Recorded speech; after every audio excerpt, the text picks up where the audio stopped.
నమస్తే. నేను మీ అశ్విని కుమార్. అందరూ అనుకున్నట్టుగానే కాంగ్రెస్ కూటమి కాకపోయినా కాంగ్రెస్ నాయకులు మళ్ళీ అదే కథ. ఎలక్షన్ కమిషన్ జ్ఞానేష్ కుమార్ రాజీనామా చేయాలి. బీహార్ ఎన్నికల ఫలితాలు కొద్దిగా వాళ్ళ బ్రెయిన్ని మెదడుని చిట్లినట్టు చేసినట్టున్నాయి. బీహార్ ప్రజలు ఇచ్చిన తీర్పుతో కాంగ్రెస్ పార్టీకి దెమ్ము తిరిగిందని చెప్పచ్చు. అంతకుముందు 2014లో మోడీ హవా చూసాము, కేంద్రంలో 2019లో చూసాము. చాలా రాష్ట్రాల్లో బీజేపీ గెలుచుకుంది. అప్పుడెప్పుడూ కూడా దీని గురించి మాట్లాడలేదు. ఈ జ్ఞానేష్ కుమార్ గురించి కూడా. బీజేపీ బీహార్లో ఇప్పుడైనా 90 స్థానాలు గెలుచుకుంటాం.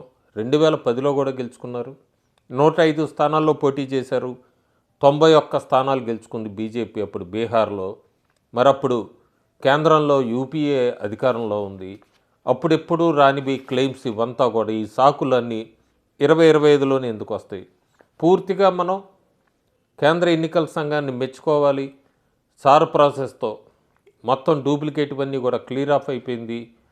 అంతేకాకుండా జంగిల్ రాజు నుంచి కూడా జీరో రీపోల్స్ అని చెప్పచ్చు బీహార్లో. ఎందుకంటే 1985లో బీహార్ ఎలక్షన్స్ జరిగినప్పుడు 63 మంది చనిపోయారు. 156 చోట్ల బూతుల్లో రీపోల్ అయింది. 90లో బీహార్ ఎన్నికలప్పుడు 87 మంది చనిపోయారు. 95లో టీఎన్ శేషను బీహార్ ఎలక్షన్నే 4 సార్లు పోస్ట్పోన్ చేశారు. ఈ వైలెన్స్కి, ఈ ఎలక్టోరల్ మాల్ ప్రాక్టీసులు జరిగినాయని. 2005లో రీపోలింగ్ 660 బూత్స్లో జరిగింది. మళ్ళీ ఘర్షణలు ఇవన్నీ జరిగినాయని.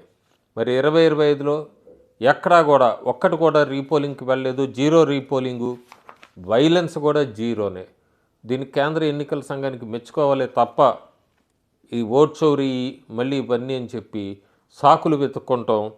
అది కాంగ్రెస్ పార్టీ ఎప్పుడు మారుతుందేందో వాళ్ళకే అర్థం కావాలి. ఎందుకంటే ఆర్జేడీ ఇప్పుడు కూడా ఆర్జేడీకి కానీ కాంగ్రెస్కి కానీ ఏమన్నా ఈ ఓటింగ్కి సంబంధించి, కౌంటింగ్కి సంబంధించి లేదా సీసీటీవీ కావాలి అంటే బీహార్ ఎలక్షన్ మీద 45 రోజుల సమయం ఉంది ఇప్పటి నుంచి. ఈ 45 రోజుల సమయం దాకా ఎలక్షన్ కమిషన్ దగ్గర కంప్లైంట్ ఇవ్వచ్చు రూల్స్ ప్రకారం. సుప్రీంకోర్టు 45 రోజుల తర్వాత సుప్రీంకోర్టు కూడా వీళ్ళు ఫైల్ చేస్తే ఎక్కడా కూడా వీళ్ళకి పర్మిషన్ ఇవ్వదు ఇన్వెస్టిగేషన్కి. కేవలం 45 రోజుల సమయం ఉంది కాంగ్రెస్ పార్టీకి కానీ ఆర్జేడీకి కానీ. వీళ్ళు మాత్రం అందరికీ తెలిసిందే 45 రోజులు ఏం మాట్లాడరు. ఎలక్షన్ కమిషన్ దగ్గర ఏమీ డౌట్స్ రేస్ చేయరు. 1 సంవత్సరం తర్వాత మాత్రం మాకు సీసీటీవీ ఇవ్వండి, లేకపోతే ఓటు చోరీ జరిగింది ఇవన్నీ అంటూ కూడా తెర మీదకి వస్తారు మళ్ళీ. చాలామంది ప్రస్తుతం 2025లో గతం తెలియదు. బీహార్లో యూత్ ఎన్డీఏకి ఓటు వేశారు కానీ చాలా విషయాలు తెలియాలి. బీహార్లో ఉన్న హిందూస్కి కానీ, ముఖ్యంగా దేశంలో ఉన్న వాళ్ళకి చాలామందికి తెలుసుంటుంది. హిందూస్ మీద బీహార్లో లాలూ ప్రసాద్ టైం నుంచి కూడా ఎలా మాట్లాడేవాళ్ళు, ఏం తీసుకొచ్చేవాళ్ళు, ఎలా వాళ్ళని ఒక ఫాల్స్ ఎలిగేషన్స్కి లోక్సభ సాక్షిగా మాట్లాడేవాళ్ళు, ఇవన్నీ కూడా 2002లో దట్టి గేమ్ అని చెప్పచ్చు. లాలూ ప్రసాద్ యాదవ్ లోక్సభలో గోద్రా ట్రైన్ దీనికి సంబంధించి కూడా ఈ యాక్సిడెంట్ ఇదంతా కూడా కాన్స్పిరసీ లేదు, హిందువులంతా కూడా ఇది యాక్సిడెంట్ అయితే దీన్ని ఒక పెద్ద ఇష్యూ చేస్తున్నారంటూ కూడా, హిందూయిజం గురించి మాట్లాడతారంటూ కూడా లాలూ ప్రసాద్ యాదవ్ ఇచ్చిన స్పీచ్ బీహార్ ప్రజలు గుర్తుపెట్టుకోవాలి ఎప్పుడూ కూడా. మనం జనవరి నుంచి నవంబర్ దాకా 2025లో చూస్తే ఎట్లా మాక్ చేసుకుంటూ వచ్చారు హిందువులందరినీ. జనవరిలో సనాతనాన్ని ఎరాడికేట్ చేయాలన్నారు. ఫిబ్రవరిలో హిందూయిజం అంటే కోవిడ్తో సమానం అన్నారు. మార్చిలో అసలు మనకి దేవాలయాలు ఎందుకు అన్నారు. మేలో కుంభమేళా యూస్లెస్ హాజీ అన్నారు. అలాగే ఏప్రిల్లో వక్ఫ్కి అన్లిమిటెడ్ పవర్ ఇమ్మన్నారు. జూన్లో ఇండియన్ ఆర్మీ బ్యాడ్ అని చెప్పి చేశారు. జూలైలో రామ్చరిత్ మానస్ని కాల్చేయాలన్నారు. ఆగస్టులో హిందూస్ అంతా వైలెంట్ అన్నారు. సెప్టెంబర్లో జిత్నీ ఆబాదీ ఉత్నా హక్ అన్నారు. అక్టోబర్లో హిందూ ఫెస్టివల్స్ వలన కాలుష్యం పెరిగిపోతుంది అన్నారు. నవంబర్లో ఓట్ చోరీ అన్నారు. మొత్తం మనం జనవరి నుంచి కూడా ఇదే మాట్లాడుతూ వచ్చారు. ఈ రాహుల్ గాంధీ చెప్పిన జన్జీ అన్ని యూనివర్సిటీస్లో చూసాం మనం ఏబీవీపీ ఎలా గెలుచుకుంటూ వస్తుందో, జంజీ ఏబీవీపీ వైపు ఎలా ఉన్నారు. అంతెందుకు ఈరోజు ఈ కౌంటింగ్ ఫలితాలు వచ్చిన బీహార్ రాష్ట్రంలోనే భారతదేశానికి సంబంధించే హయ్యెస్ట్ జంజీ పాపులేషన్ ఉన్నారు. అది కూడా గుర్తుపెట్టుకోవాలి. ఆ జంజీలు అందరూ కూడా రాహుల్ గాంధీని ఒక్క తన్నారు. జంజీలు మాకు మీ రాహుల్ గాంధీ అక్కర్లేదని కాంగ్రెస్ పార్టీని. బీహారు చిదంబరం మాజీ ఫైనాన్స్ మినిస్టర్, ఆర్థిక మంత్రి పి చిదంబరం అయితే పీపుల్ ఆఫ్ బీహార్ ప్రజలు గట్టి మెసేజ్ పంపిస్తున్నారు కేంద్రానికి, గుర్తుపెట్టుకోండి ఎన్నికలు అయ్యాక మాట్లాడదామన్నారు. అవును, బీహార్ ప్రజలు చాలా గట్టి మెసేజ్ పంపించారు కాంగ్రెస్ పార్టీకి, ఎక్కడా మీకు స్థానం లేదని చెప్పి. ఈ కాంగ్రెస్ అంతా కూడా ఎన్నికల ముందు ఎంత పెద్ద హడావిడి అంటే కొత్తగా నేర్చుకున్నారు. ఈ సోషల్ మీడియా ఇన్ఫ్లుయెన్సర్స్ని, యూట్యూబ్ ఇన్ఫ్లుయెన్సర్స్ని వీళ్ళందరినీ కాంట్రాక్ట్ మాట్లాడుకుంటాం. వాళ్ళు ఏమన్నా పోస్ట్ చేస్తే దాన్ని లక్షల్లోకి పెయిడ్గా ఈ సోషల్ మీడియాలో కానీ యూట్యూబ్లో కానీ వ్యూస్ పెరగాలంటే పే చేయొచ్చు. దాని మీద పేసు అవన్నీ చేసి మిలియన్స్లోకి తీసుకెళ్ళి వ్యూస్ని, ఇదిగో వీళ్ళ ఇంపాక్ట్, సోషల్ ఇన్ఫ్లుయెన్సర్ ఇంపాక్ట్ బాగుంది, యూత్ మొత్తం కూడా బీహార్లో ఎన్డీఏ ఈ మహాగఠబంధన్ వైపే ఉన్నారు, రాహుల్ గాంధీ వైపే ఉన్నారంటూ కూడా కాంగ్రెస్ ఐటీ సెల్ చాలా అడౌట్ చేసింది.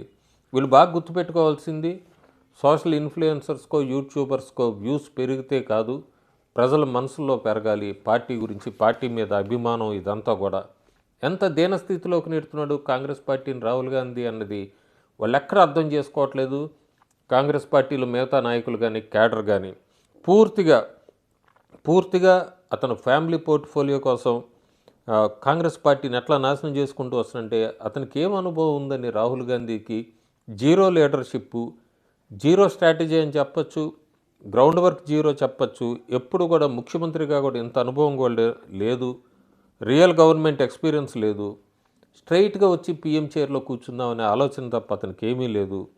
పాలిటిక్స్ అనేది బాగా గుర్తుపెట్టుకోవాలి. రాజకీయాలు అనేది ఓ పెన్షన్ స్కీమ్ లాంటిది కాదు.